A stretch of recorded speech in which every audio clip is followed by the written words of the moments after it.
So Don Wirtshafter, not only responsible for the Cannabis Museum, but his roots in the cannabis movements, whether we're talking marijuana or whether we're talking industrial hemp, are tremendous.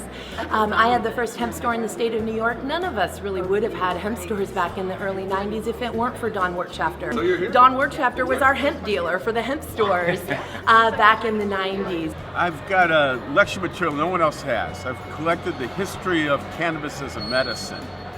And so we have apothecaries from 1830 and the whole transition from apothecaries to drug stores. So we have a lot of the modern drugs that were distributed in the 1930s taken off the shelf in 1937 when cannabis prohibition came into the fore.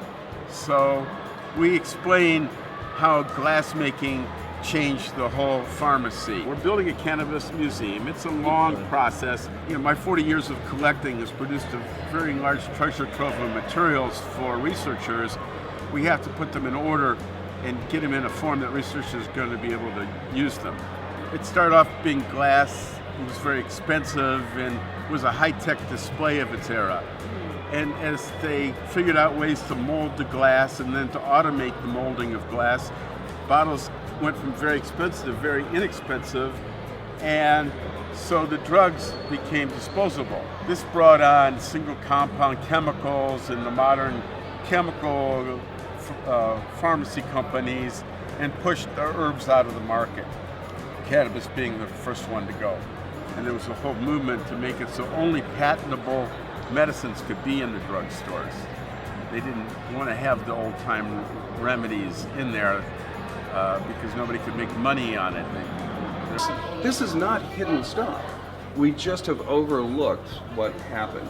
And this collection represents just 100 years from the 1830s to the late mid-1930s of cannabis as just an accepted product, one of many that were used for specific things. We are still in half of the country under prohibition on this. In a lot of places you cannot talk about it. You can't walk into a facility, a dispensary, and ask questions. One of our intentions with this collection was to provide something for dispensaries where it's on the wall, there's the statement, you don't have to talk about it, but if you're interested in knowing the difference between a fluid extract and a tincture and how those have applied, or smoking cannabis versus, something like a compressed hashish, this is where you learn it.